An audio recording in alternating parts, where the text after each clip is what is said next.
아버지 하나님, 오늘도 저희가 부른 찬양처럼 우리는 하나님의 은혜에 목마릅니다. 하나님 아버지, 오늘도 그 은혜가 간절히 필요합니다. 오늘도 이 시간 하나님이 예비하신 그 폭포수 같은 은혜, 그 은혜가 풍성히 많은 예배가 될 수 있도록 역사하여 주옵소서. 예수님의 이름으로 감사하며 기도드리옵나이다. 아멘.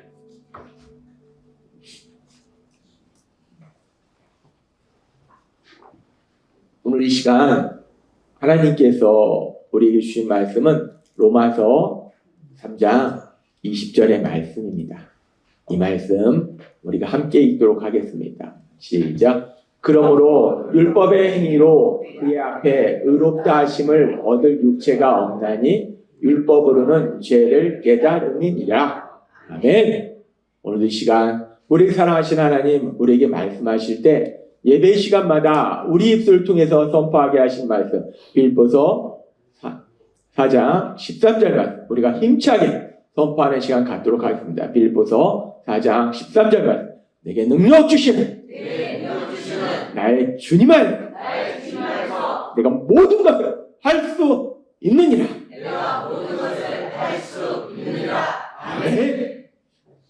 하나님이 매주일마다 선포하게 하신 이 말씀처럼 우리가 세상을 살다 보면 사실 우리의 연약함을 참 많이 체험합니다. 지식의 연약함, 능력의 연약함, 감정의 연약함, 범죄의 연약함.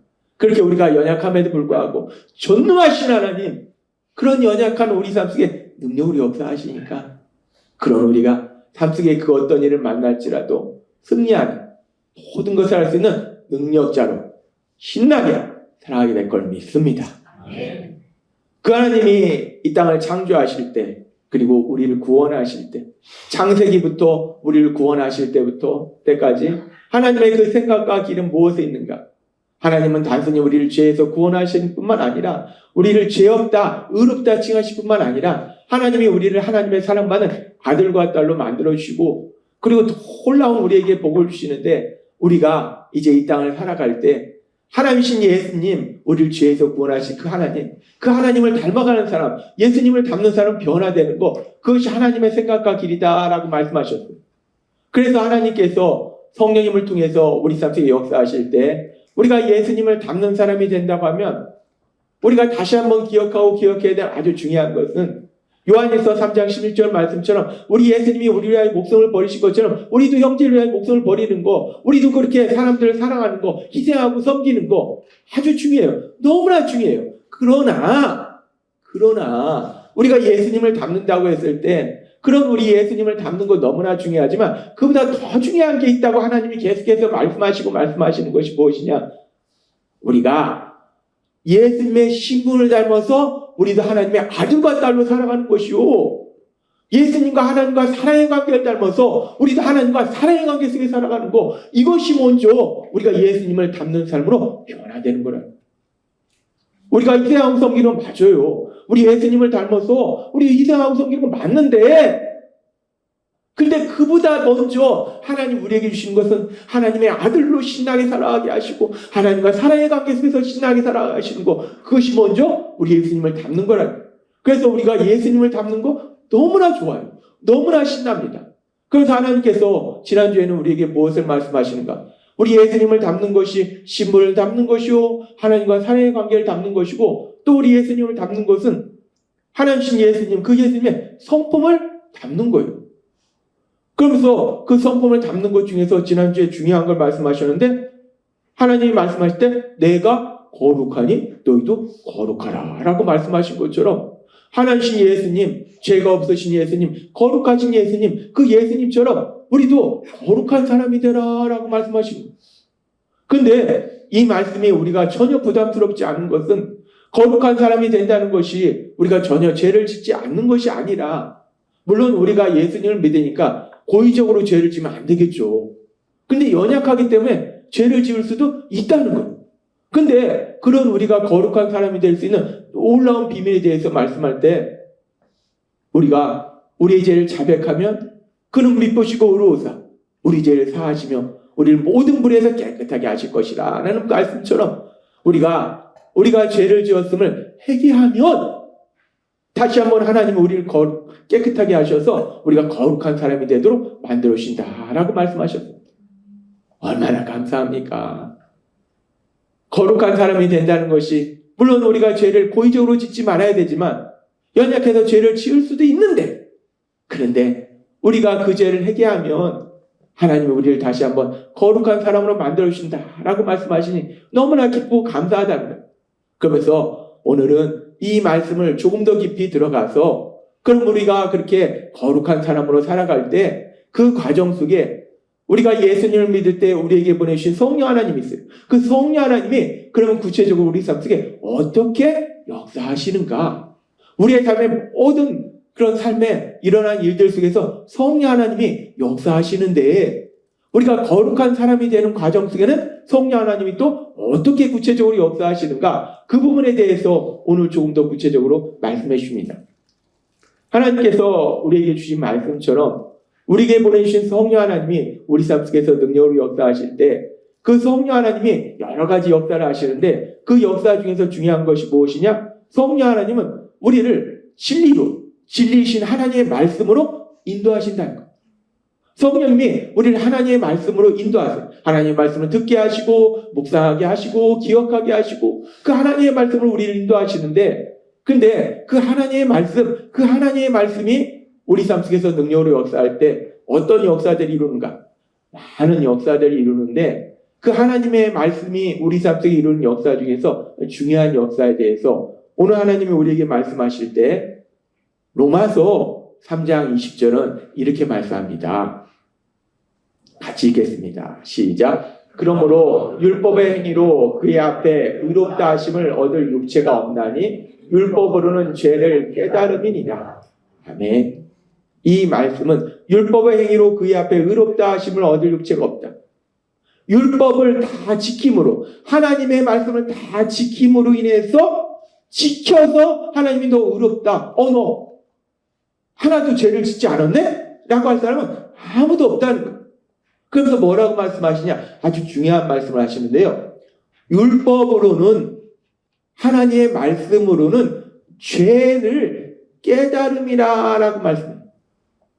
하나님의 말씀, 하나님이 우리에게 주신 그 말씀들은 죄를 깨닫게 하신다라고 말씀해요. 이 말씀을 우리가 조금 더 이해하기 쉽게 현대어 성경으로 살펴보면 이렇습니다.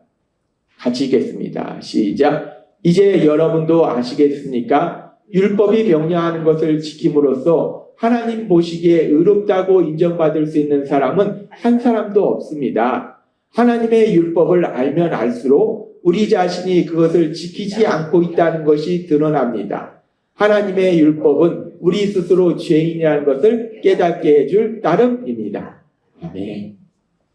이 로마서 3장 20절의 말씀을 우리가 조금 더 이해하기 쉽게 조금 풀어서 현대 성경으로 보니까 명확하게 우리가 쉽게 이해할 수 있어요. 아, 그렇구나. 하나님의 말씀을 지킴으로 인해서 우리가 의롭다, 죄가 없다 할 수 있는 사람은 아무도 없구나. 아무도 없습니다. 아무리 대단한 목사님도, 가톨릭에 그 어떤 사람도 하나님의 말씀을 지킴으로 인해서 죄가 없다 할 수 있는 사람은 아무도 없다는 거예요. 그러면서 뭐라고 말씀하시냐면 하나님의 율법을 알면 알수록, 하나님의 말씀을 알면 알수록 내가 신앙의 삶이 더 깊어지고 그래서 성경을 더 많이 읽고 성경을 더 많이 묵상하고 그렇게 하면 알수록 어떤 역사가 일어나는가? 놀라운 역사가 일어나는데요. 하나님의 율법을 알면 알수록 우리 자신이 그것을 지키지 않고 있다는 것이 드러납니다. 중요한 말씀을 하십니다. 우리가 예수님을 믿습니다. 믿음의 삶이 계속돼요. 하나님의 말씀을 계속 듣습니다. 하나님의 말씀을 읽어요. 그러면은 그 하나님의 말씀은 죄를 깨닫게 하시는데 여기서 아주 중요한 말씀을 하시는데 하나님의 율법을 알면 알수록 내 아내가 율법을 지키지 않고 있다는 것이 명확하게 드러납니다. 하나님의 말씀을 알면 알수록 내 남편이 하나님의 말씀을 지키지 않고 있다는 것을 명확하게 드러납니다. 하나님의 말씀을 알면 알수록 김 집사님이 하나님의 말씀을 지키지 않는 것이 명확하다는 것이 드러납니다. 우리가 이 말씀을 오해해요. 하나님의 말씀을 많이 알면 알수록 다른 사람의 죄가 드러나는 것이 아니라 내 죄. 내가 다른 사람이 저 사람이 하나님 말씀대로 안 사네? 가 아니라 내가 하나님 말씀을 또 못 지켰네. 내가 하나님 말씀을 또 못 지켰네. 하나님이 아주 중요한 말씀을 하세요. 똑같이 예수님을 믿고 교회를 다니는데 그런데 그럼에도 불구하고 이 삶의 길이 갈라져요. 어떤 사람은 예수님 믿고 하나님의 말씀을 잘하니까 저 김 집사 또 죄 짓네. 이 집사 또 죄 짓네. 장로가 돼가지고 또 죄 짓네. 우리 목사도 죄 짓네. 그냥 눈에 그냥 다 하나님의 말씀 이루라고 했는데 김 집사 또 저렇게 하잖아. 하나님의 말씀 이렇게 하라고 했는데 이 집사 또 저렇게 하잖아. 하나님의 말씀 이루라고 했는데 김 장로 또 저러네. 야, 이 집사 일로 와봐. 그러면 안 되지. 김 장로님, 그렇게 죄 지면 안 되지. 이런 길을 가는 사람이 있고, 바울 사도처럼 복음을 생명을 다해서 전하고서 이제 죽음을 앞두고 바울이 뭐라고 했냐? 내가 나 자신을 보니까 내가 죄인 중에 괴수다. 내가 제일 나쁜 놈이다. 내가 죄 제일 많이 진다. 바울이 고백하잖아요. 바울 사도와 같은 길을 가는 사람이 있고, 똑같이 예수님을 믿는다 하고 교회를 다녀도요, 두 가지 다른 길을 갑니다. 근데 하나님은 오늘 우리가 가야 할 길에 대해서 명확하게 말씀하실 때 율법은요, 물론 율법은 삶의 기준이기 때문에 다른 사람이 죄 짓는 거 보여요. 근데 그것보다 더 중요한 건 내가 죄를 짓는구나. 내가 하나님 말씀대로 못 살았구나. 이 집사, 김 집사, 김 장로, 이 사람들의 죄가 자꾸 보이는 게 믿음이 큰 게 아니고 내 죄가 자꾸 보이는 것이 바울 사도처럼 믿음이 큰 사람임을 믿습니다. 여러분은 바울 사도처럼 그렇게 큰 믿음의 사람이 되실 걸 믿습니다. 하나님 말씀하시는 거예요. 율법은, 하나님의 말씀은 내가 죄를 짓는다는 걸 깨닫게 하신다. 그래서 로마서 5장 13절은 이렇게 말씀합니다. 같이 읽겠습니다. 시작. 죄가 율법이 있기 전에도 세상에 있었으나 율법이 없었을 때는 죄를 죄로 여기지 아니하였다. 사람들은 다 죄를 짓고 있었는데 율법이, 하나님의 말씀이 있기 전에는 그게 죄인지를 몰랐다는 거예요. 왜? 기준이 없으니까. 이게 기준이어야 되는데 기준이 없으니까 자기들이 죄를 짓고도 죄를 졌는지도 모르고 죄의식도 없고 그렇게 살았다는 거예요. 그래서 구체적으로 로마서 7장 7절은 이렇게 말씀합니다. 같이 읽겠습니다. 시작. 그런즉 우리가 무슨 말을 하리요? 율법이 죄냐? 그럴 수 없느니라. 율법으로 말미암지 않고는 내가 죄를 알지 못하였으니 곧 율법이 탐내지 말라 하지 아니하였더라면 내가 탐심을 알지 못하였으리라. 아멘. 내가 욕심을 가지는 거, 뭔가에 대해서 욕심을 가지는 거, 그것이 하나님이 죄다라고 말씀하시지 않았다면 우리는 그게 죄인지도 몰랐다는 거예요. 그게 뭐가 문제인데? 내가 내 힘으로 그걸 꼭 하려고 하는 거, 내가 꼭 가지려고 하는 거, 내가 꼭 이루려고 하는 거, 그게 뭐가 문제인데? 사람이 다 욕심을 가지고 있지? 그게 뭐가 문제인데? 하나님이 탐심은, 욕심은 죄다라고 말씀하시지 않았다면 그 욕심 부리는 것이 죄라는 걸 몰랐다는 거예요. 욕심 때문에 나도 이걸 갖고 싶고 이 사람도 이걸 갖고 싶고 힘센 사람이 갖는 거지 뭐. 두드려 빼서 갖는 거 죄라는 걸 전혀 몰랐다는 거예요. 하나님이 말씀하시는 거예요. 하나님의 말씀, 그 말씀이 우리 삶 속에 어떤 역사를 이루시는가, 그 말씀은 이게 죄구나 라는 걸 명확하게 알도록 만들어 주신다는 거예요. 그렇게 율법은 우리가 죄를 짓고 있음을 깨닫도록 하신다는 거예요. 그런데 우리가 율법이 죄를 짓도록 깨닫는데 하나님의 말씀이 죄를 짓도록 깨닫도록 하시는데 그 하나님의 말씀으로 인도하신 분이 누구신가? 바로 성령 하나님이시라는 거예요. 성령 하나님이 우리를 하나님의 말씀으로 인도하시고 하나님의 말씀을 듣게 하시고 묵상하게 하시고 기억하게 하셔서 그 말씀을 통해서 내가 죄를 짓고 있구나 라는 걸 깨닫게 하신다는 거예요. 그래서 요한복음 16장 7절부터 8절은 이렇게 말씀합니다. 같이 읽겠습니다. 시작. 그러하나 내가 너희에게 실상을 말하노니 내가 떠나는 것이 너희에게 유익이라. 내가 떠나가지 아니하면 보혜사가 너희에게로 오시지 아니할 것이요 가면 내가 그를 너희에게 보내리니 그가 와서 죄에 대하여 의에 대하여 심판에 대하여 세상을 책망하시리라. 아멘. 우리 예수님께서 말씀하십니다. 이제 내가 떠날 건데 내가 떠나도 보혜사 성령님을 너희에게 보내주실 것이다. 근데 그 보혜사 성령님이 너희에게 오시면 어떤 역사를 이루십니까? 죄에 대하여 의에 대하여 심판에 대하여 세상을 책망하시라 라고 말씀해요. 이 요한복음 16장 8절 말씀을 우리가 조금 더 쉽게 현대어 성경으로 보도록 하겠습니다. 이 말씀을 현대어 성경으로 보면 뭐라고 말씀하시는가? 같이 읽겠습니다. 시작. 그분이 오시면 이 세상의 죄와 하나님의 정의와 심판에 대해서 잘못 생각하고 있는 점을 깨닫게 하실 것이다. 아멘. 성령 하나님이 오시면 우리가 죄에 대해서 잘못 알고 있는 것들을 깨닫게 하신다라고 말씀하시는 거예요. 우리가 분명히 죄를 짓는데 그 죄 짓는 걸 모르고 있는데 성령 하나님이 우리를 하나님의 말씀으로 인도하셔서 우리가 죄를 짓고 있음을 명확하게 깨닫도록 도와주신다는 거예요. 하나님은 오늘 우리에게 아주 중요한 말씀을 하십니다. 우리가 죄를 깨달을 수 있는 것이 성령 하나님의 역사하심이라는 거예요.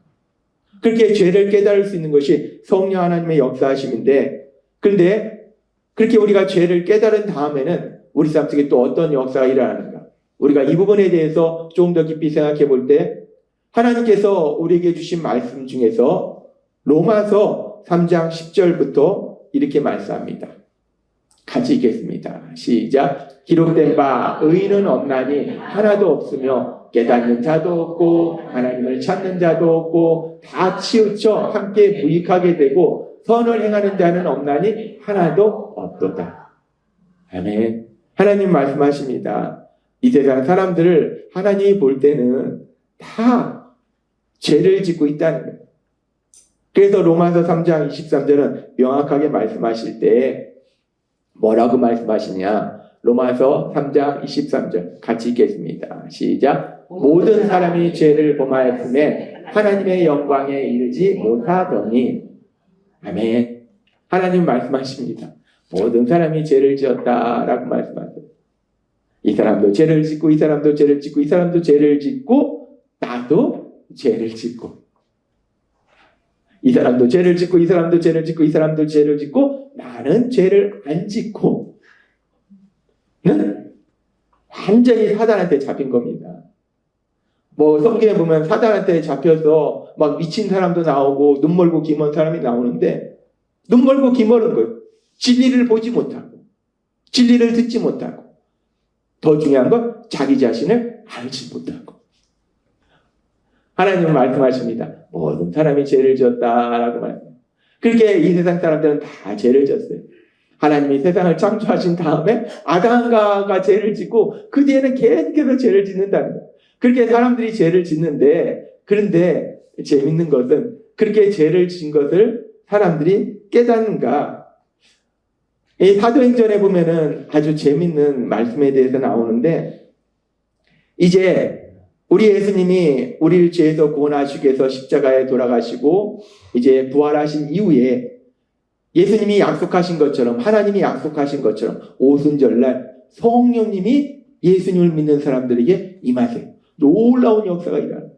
성령이 불처럼, 바람처럼, 비둘기처럼, 성령이 불처럼 바람처럼 이렇게 임하시면서, 그러면서 사람들이 자기가 태어나지 않은 언어로 얘기하고, 그러니까 이런 놀라운 역사를 통해 사람들이 놀라요. 도대체 이게 뭔 일이야? 이게 뭔 일이래? 라면서 사람들이 몰려듭니다. 그래서 사람들이 몰려들었을 때 그 틈을 노려서 성령 충만한 우리 베드로 사도가 사람들한테 하나님의 말씀을 전하는 거예요. 도대체 뭔 일이래? 도대체 뭔 일이 일어났는데? 하고 모이니까 그 사람들이 모인 그 가운데 베드로 사도가 이야기할 때 하나님의 말씀을 쭉 전하고 베드로 사도가 이렇게 얘기합니다. 사도행전 2장 36절 말씀 같이 읽겠습니다. 시작. 그런즉 이스라엘 온 집은 확실히 알지니 너희가 십자가에 못 박은 이 예수를 하나님이 주와 그리스도가 되게 하셨느니라 하니라. 지금 이 자리에 모인 것이 이스라엘 백성들이에요. 유대인 이스라엘 백성들이 모였는데 그 자리에서 성령 충만한 베드로 사도 하나님의 말씀을 전하고 뭐라고 하는가? 너희가 십자가에 못 박은 이 예수를, 너희는 예수님을 십자가 못 박아 죽였는데, 그런데 너희가 믿는 하나님은 그 예수님을 주와 그리스도, 주와 구원자로 만드셨다라고 말씀하는 거예요. 이스라엘 백성들이, 그 자리에 있던 이스라엘 백성들이 예수님을 십자가에 못 박아 죽인 사람들이다라고 얘기해요.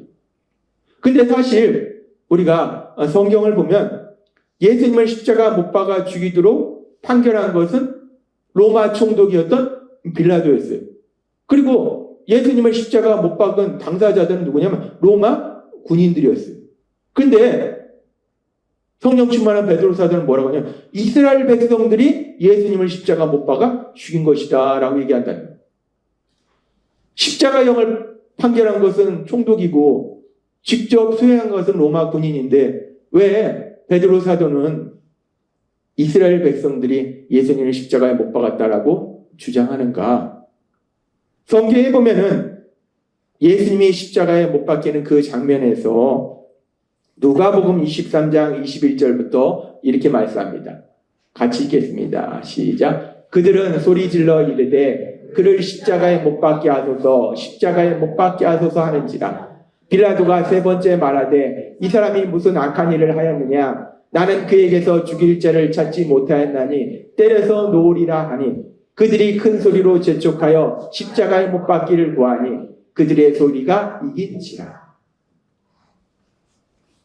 예수님이 십자가에 못 박히는 그 장면에 대해서 성경은 말씀할 때 총독 빌라도는 예수님을 놔주려고 했어요.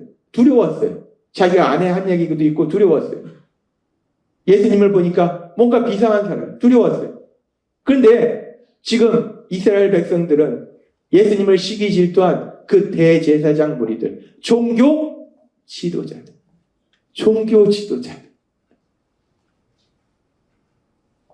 그냥 정치인들이 아니라 종교 지도자들, 하나님의 말씀을 가장 잘한다고 주장하고 하나님의 사랑을 가장 많이 받는다고 주장하던 그 종교 지도자들, 그 종교 지도자들이 앞장서서 십자가에 못 박으라고 해. 십자가에 못 박으라고 해.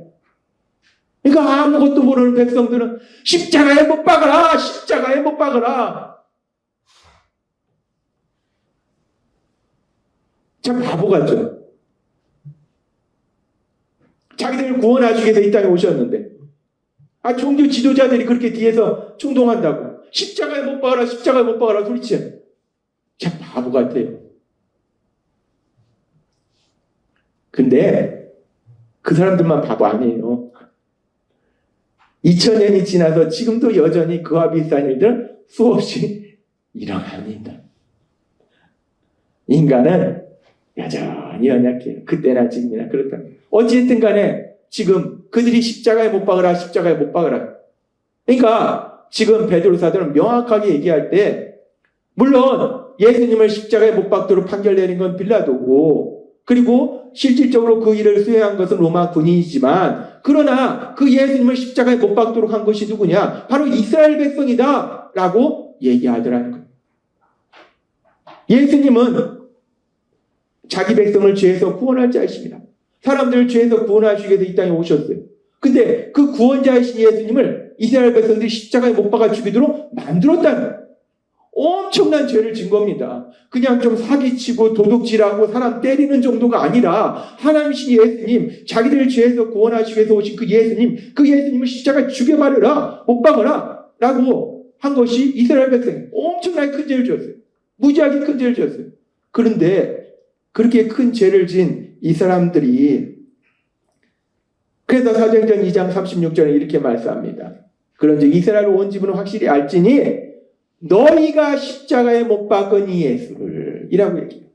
너희가 십자가에 못 박았다. 예수님을 너희가 십자가에 못 박았다라고 얘기해요. 이스라엘 백성이 그렇게 엄청난 죄를 지었어요. 그렇게 엄청난 죄를 짓고 그리고 그들이 죄를 지은 다음에 자기들이 지은 죄를 깨달았는가? 죄를 지어서 예수님을 십자가에 못 박았어요. 예수님이 십자가에 못 박히셨어요. 그랬을 때 성경은 계속해서 이렇게 말씀합니다. 마태복음 27장 39절부터 말씀. 지나가던 사람들이 예수께 욕을 퍼붓고 고개를 흔들며 말해간다. 그래, 너가 성전을 얼고 사흘 만에 다시 짓겠다고 하였지? 자, 너가 정말 하나님의 아들이면 어서 내 자신이나 구원하고 십자가에서 내려와라. 백성들이 얘기합니다. 네가 하나님 아들이라며, 사람들 구원하러 왔다며, 그럼 너부터 십자가에서 내려와봐. 예수님을 비웃고 조롱하여. 그러면은 이제 하나님에 대해서 잘 알고 있는, 하나님의 말씀을 잘 알고 있는 종교 지도자들은 어떤가? 대제사장들과 율법학자들과 유대의 지도자들도 예수를 조롱하고 비웃었다.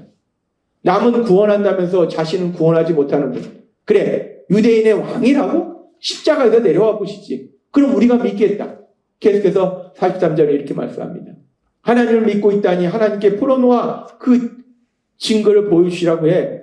너가 하나님의 아들이라고 큰 소리를 치지 않았는가 말이야. 백성들도 예수님을 비웃고 조롱하고 종교 지도자들도 예수님을 비웃고 조롱하고. 지금 이 장면을 보면요, 자신들이 지금 자신들의 죄에서 구원하러 오신 예수님을 십자가에 못 박는 엄청나게 큰 죄를 지었어요. 그런데 그렇게 죄를 지어놓고 자신들이 죄를 짓고 모르는 거예요. 그러니까 오히려 큰 소리 치는 거예요. 야, 네가 구원자면 하나님의 아들이면 너 내려와봐. 죄를 져놓고 죄를 진 걸 깨달은 것이 아니라 전혀 모르더라는, 전혀 깨닫지 못하더라는. 이스라엘 백성들이 이랬습니다. 엄청난 죄를 짓고 자신들이 지은 죄를 깨닫지 못하더라는.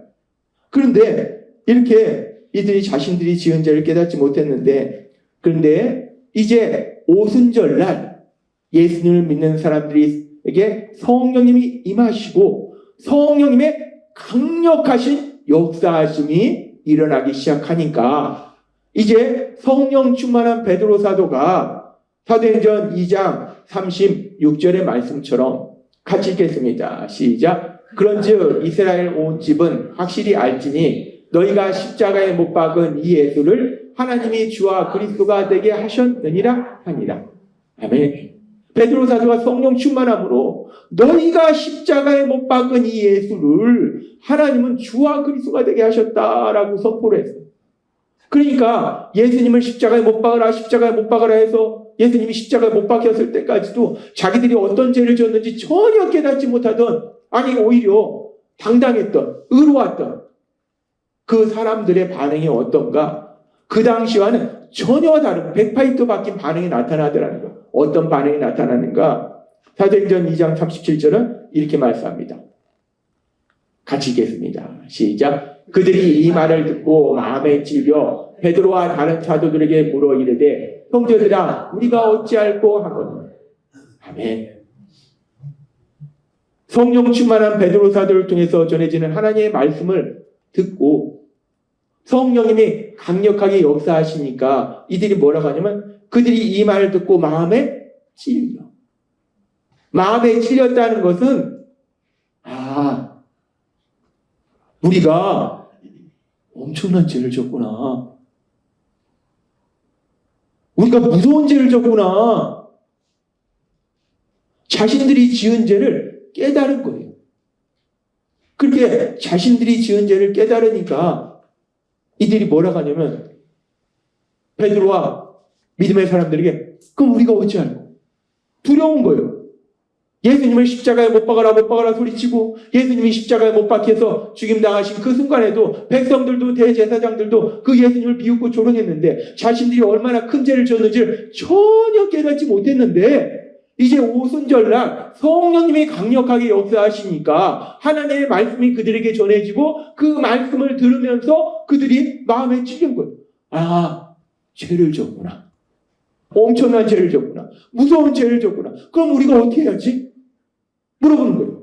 그러니까 이들의 반응 이후에 이제 베드로 사도가 이렇게 얘기합니다. 사도행전 2장 38절 말씀 같이 읽겠습니다. 시작. 베드로가 이르되 너희가 회개하여 각각 예수 그리스도의 이름으로 침례를 받고 죄 사함을 받으라. 그리하면 성령의 선물을 받으리니. 아멘. 자신들의 죄를 깨닫고 어떻게 해야 되는지 몰라서 방황하는 그들을 향해서 베드로 사도가 얘기해요. 뭐라고 얘기합니까? 너희가 회개해라. 너희가 죄를 깨달았으면 그 죄를 회개해라. 죄를 인정하고 주제에서 떠나서 하나님께로 돌아와라. 회개하라. 그리고 침례를 받아라. 예수님을 구주와 주님으로 믿어라. 라고 베드로 사도가 강력하게 전하더라고요. 그러니까 이제 이 베드로 사도를 통해서 하나님의 말씀을 받은 사람들의 반응이 사도행전 2장 41절은 이렇게 말씀합니다. 같이 읽겠습니다. 시작. 그 말을 받은 사람들은 침례를 받음에 이날에 신도의 수가 3,000이나 더하더라. 아멘. 이 말씀에서 이제 하나님의 말씀을 들은 사람이 침례를 받았다라는 것은 단순히 그 말씀을 듣고 물속에 들어가서 나왔다, 물속에 들어갔다 나오는 침례를 받았구나. 침례식을 행했구나. 거듭 말씀하시지만 신앙의 삶은요, 형식이 아니에요. 여기서 침례를 받았다는 거는 그 말 받은 사람들이 물속에 들어갔다 나오는 침례를 받았구나라가 아니라 침례를 받았다. 두 가지예요. 자신의 죄를 회개했다. 예수님을 구주와 주님으로 믿었다. 이 침례를 받았다는 이 말씀은 두 가지가 이미 내포되어 있는 거예요. 그리고 우리가 알다시피 침례를 준다는 것은 자신의 죄를 회개했다는 것이고 예수님을 구주와 주님으로 믿는다는 고백이에요. 그래서 지금 이 말씀에 보면 놀라운 역사가 일어나는데 예수님을 십자가에 못 박도록 할 당시에는 백성들도 대제사장들도 자신들이 엄청나게 큰 죄를 지면서도 자신들이 죄를 졌다는 걸 전혀 깨닫지 못하는 거예요. 전혀 깨닫지 못하고 저 십자가에 못 박힌 예수가 죄인이라고 생각한 거예요. 그런데 이제 오순절날 성령님이 임하시고 그 성령님이 강력하게 역사하시면서 하나님의 말씀이 그들에게 전해지니까 그들이 자신들의 죄를 깨닫고 회개하는 놀라운 역사가 일어나더라고요. 우리는 이 사도행전의 말씀을 통해서 아주 중요한 진리를 우리가 다시 한번 기억할 수 있는데 사람들이 죄를 지은 걸 깨닫고 회개하는 것은 그 사람이 훌륭해서 배운 게 많아서 박사학위가 있어서 아니면은 권력이 있어서 높은 자리에 있어서 자신이 지은 죄를 깨닫고 회개하는 것이 아니라 성령 하나님이 강력하게 역사하실 때 그 성령 하나님을 통해서 전해지는 그 하나님의 말씀, 그 말씀을 통해서 죄를 지었음을 깨닫고 회개하는 그런 놀라운 역사가 일어나더라는 거예요. 하나님은 우리에게 아주 중요한 말씀을 하십니다. 사람은 다 죄를 져요. 근데 죄를 짓는데 참 재밌는 것은 자기가 죄 짓는 걸 모른다는 거예요. 모른다는 겁니다. 자기가 죄 짓는 걸 깨닫지 못하는 거예요. 깨닫지 못하니 회개하지 않고 회개하지 않으니 죽는 날까지 죄를 짓다가 죽는 거예요. 근데 성령님이 역사하시면 그 죄를 깨닫게 되고 회개하게 되고 그리고 우리 예수님을 닮는 거룩한 사람으로 변화된다는 거예요. 우리가 이 거룩한 사람이 되는 것이 왜 중요한가? 회개하는 것이 왜 중요한가? 사람들 간에 갈등 관계가 있는 이유를 우리가 가만히 들어가 보면요. 물론 그 관계 속에는 여러 가지 현실적인 이유가 있는데 영적으로 보면 한 가지입니다. 내가 그 사람한테 죄를 줬는데 그 죄를 깨닫지 못하고 인정하지 못하고 회개하지 못하고 그리고 계속해서 내가 잘했다라고 주장하는 거예요. 그러니까 갈등 관계가 생기는 거예요. 갈등 관계가 생기면 어떡합니까? 우리가 불행해진다는 거예요. 우리 마음에 분노가 생기고 미움이 생기고 슬프고 행복하지가 못해요. 그런데 그 갈등이 아니라 하나님이 말씀하신 것처럼 사랑의 관계로 나아가야지 우리가 행복한 삶을 산다는 거예요. 그 과정 속에 거룩한 사람이 되는 거, 자신의 죄를 회개하는 게 왜 중요한가? 금방 말씀드렸다시피 사람들 간의 갈등의 가장 중요한 영적인 원인은 자신의 죄를 인정하지 않기 때문에 회개하지 않기 때문이에요. 근데 우리가 성령님의 도우심으로 죄를 지은 걸 깨닫고 인정하고 회개하면 그러면 거룩한 사람이 될 뿐만 아니라 우리가 서로의 관계 속에서 인간관계 관계 속에서도 더 사랑하는 관계로 변화된다는 거예요. 그런 일이 어디에서 일어나는가? 남편과 아내, 부모와 자녀. 어제도 우리 목사님 축사하시면서 뭐라고 말씀하시냐면 내가 이 아들이 큰 아들이라 미숙해서 어렸을 때 잘못한 것이 많은데 그래서 아들한테 미안하다고 용서해달라고 했는데 이 아들이 날 용서해줘서 참 감사하다라고 얘기하시더라고요.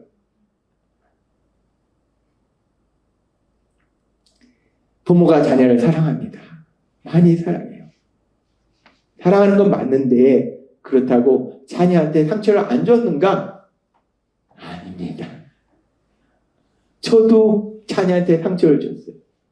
저희 부모님도 저한테 상처를 줬어요. 사랑하지만 그렇다는 거예요. 근데 상처를 줘놓고도 난 너한테 잘못한 거 없어. 야, 내가 너 나서 먹여주고 일러주고 다 학교 보내주고 다 해줬는데 큰 소리만 치는 거예요. 그러니까 갈등이 생기는 거예요. 그게 아니라 어제 성령 충만하신 우리 목사님처럼 제가 사랑하는 목사님처럼 공개적으로 말씀하세요. 내가 아들이 내도 자녀 키우는 게 처음이라서 이 아들이 어렸을 때 내가 아들한테 상처를 줬다. 미안하다. 내가 얘기했지만 다시 한번 얘기한다. 내가 미안하다. 얼마나 훌륭합니까? 얼마나 멋져요? 얼마나 거룩한 모습입니까? 그러면 그런 상황을 통해서 자녀는 부모를 더 사랑합니다. 남편과 아내도 마찬가지예요. 저도 아내를 사랑하지만 아내에게 상처를 안 줬는가? 아니에요. 상처 줬다는 거. 근데 그 상처를 인정하고 회개하면 관계가 더 좋아지잖아요. 그래서 하나님이 우리한테 거룩한 사람이 되라고 하시는 거예요. 거룩한 사람이라는 것이 엄청나게 성경에만 나오는 그런 영적인 것이 아니라 이 거룩한 사람이 되는 건 내 삶에 직결되는 거예요. 내가 거룩한 사람이 될 때 성령님의 근데 그것이 내 의지나 내가 똑똑해서 되는 게 아니라 성령님의 역사하심에 따라서 내가 지은 죄를 깨닫고 그 죄를 인정하고 회개할 때 우리가 예수님을 닮은 거룩한 사람이 되고 뿐만 아니라 내가 인간관계 속에서도 남편과 아내 관계 속에서도 부모와 자녀 관계 속에서도 직장 동료와의 관계 속에서도 친구와의 관계 속에서도 더 사랑하는 행복한 삶을 살게 될 걸 믿습니다. 하나님은 오늘 우리에게 죄에 대해서 계속 말씀하니까 어떤 사람은 왜 자꾸 죄 얘기해요? 싫어요. 하고 귀를 안 오시더라고요. 하나님이 죄에 대해서 말씀하시는 것은 너 죄진 나쁜 놈이야 라고 말씀하는 것이 아니라 그 죄가 우리와 하나님 관계를 끊어버리고 그 죄가 우리를 불행하게 만드니까 그래서 말씀해 주신 거예요. 하나님이 오늘도 우리에게 말씀하신 것처럼 우리 안에 계신 성령님의 도우심으로 우리 죄를 깨닫고 인정하고 회개함으로 인해서 우리 하나님께 돌아감으로 인해서 우리 예수님을 닮은 거룩한 사람이 되고 또한 우리의 인간관계 속에서 서로 사랑하며 참된 행복을 누리시는 여러분 되시길 주님의 이름으로 축원합니다. 기도하겠습니다. 하나님 아버지 감사합니다. 오늘도 주신 말씀처럼 우리를 사랑하시는 하나님 오늘도 우리에게 말씀하실 때 성령님의 도우심으로 우리가 우리의 죄를 깨닫고 인정하고 회개할 때 우리가 예수님을 닮은 거룩한 사람이 될 뿐 아니라 우리가 세상 살아갈 때 남편과 아내, 부모와 자녀, 직장 동료, 친구 그 모든 관계 속에 서로 사랑하는 행복한 삶을 살게 될 것을 말씀해 주시니 감사합니다. 예수님의 이름으로 감사하며 기도드리옵나이다. 아멘.